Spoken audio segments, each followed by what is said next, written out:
on a fait 10 destinations. On a fait l'Argentine, le Chili, les États-Unis, le Canada, la France, l'Italie, et on a fait la Thaïlande, l'Inde, et on va faire l'Australie et la Nouvelle-Zélande. Ce qui me fascine, c'est de voir que tous les viticulteurs sont fiers de leur vin, qu'ils soient bons ou mauvais.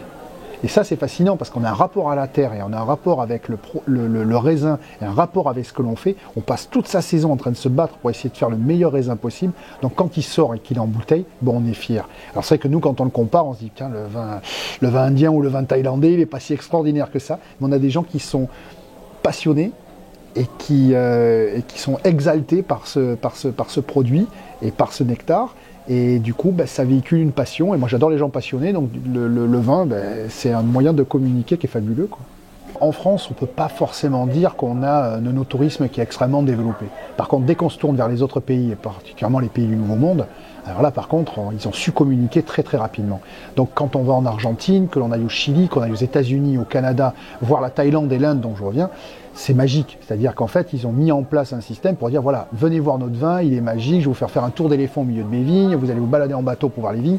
Donc ça fait partie du décor du voyage. Donc on peut découvrir le vin, même si on n'est pas un grand amateur de vin, on découvre le vin autrement.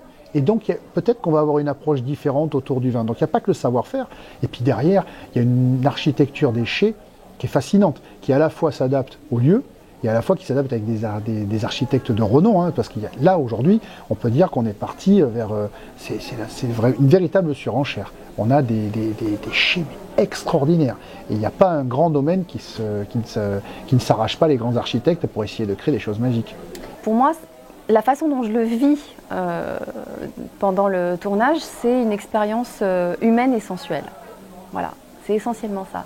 C'est des parfums, des endroits magiques, donc du visuel, des goûts, parce qu'il y a toujours non seulement le vin, mais il y a toujours de la bouffe, il y a toujours des séquences gastro délicieuses. Et puis, il y a cette humanité, il y a des gens qui sont adorables, qui sont super accueillants, qui sont ravis de parler de leur savoir-faire, de leur boulot, de leur passion, des fois de passion qui remontent à des millénaires. Hein. La princesse Trozzi qui fait du vin, sa famille qui fait du vin depuis 1000 ans, quoi. C'est incroyable, quand ces gens-là vous parlent du vin, vous vous dites « wow !» C'est pas juste...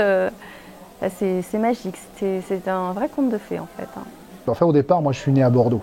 Donc, on va dire que je suis né un petit peu dedans. Baigné un petit peu dans l'ambiance et la sensibilité du vin. Et j'avais envie de voyager, de faire découvrir le vin, et en tout cas de découvrir aussi le vin, hein, pour ma part, à travers le monde. Et donc je me suis dit, mais rien de mieux que le voyage. Voilà. Donc comment voyager et puis découvrir des vins, et surtout prendre conscience qu'il y avait une uniformité au niveau de la fabrication des vins à travers le monde, avec des cépages certes différents, mais par contre aujourd'hui une exportation de tous les savoir-faire. Donc on découvrait des manières de faire qui étaient assez similaires, mais avec des vignobles fabuleux, à des endroits incroyables, avec une surenchère d'architecture au niveau des chais, donc tout était magique, quoi.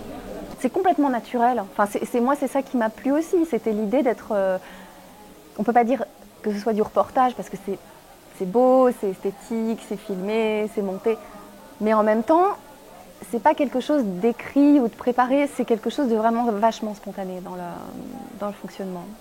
Ouais. Alors déjà, il ne faut pas montrer les étiquettes, faut parler de dégustation et de terroir, il ne faut pas parler forcément de château. On ne va pas dire, si je dois parler du vin en France, je ne peux pas dire sans arrêt château cheval blanc, château cheval blanc, château cheval blanc. Donc il faut parler de terroir de Saint-Émilion, il faut parler de tel terroir. Donc on travaille sur le terroir, mais on ne travaille pas sur le nom du château. Ça, c'est important. Après, on met des notions aussi de l'abus d'alcool est dangereux pour la santé. On fait des choses, on fait attention, on fait vraiment attention. On met le moins de dégustation possible aussi dans nos films, c'est-à-dire de parler plus de savoir-faire et de fabrication et de production et de vinification, plutôt que de montrer, voilà, il faut déguster. C'est un peu délicat, parce que j'ai l'impression de naviguer un peu dans une hypocrisie globale, c'est-à-dire que le vin à un certain niveau, je ne m'adresse pas non plus aux alcooliques pour boire du vin, quoi. C'est-à-dire que là, on a affaire à des produits faits par des hommes, et certaines fois des produits de luxe. Donc je pense que l'addiction, elle peut être dramatique dans beaucoup de domaines et pas forcément que dans le vin, quoi.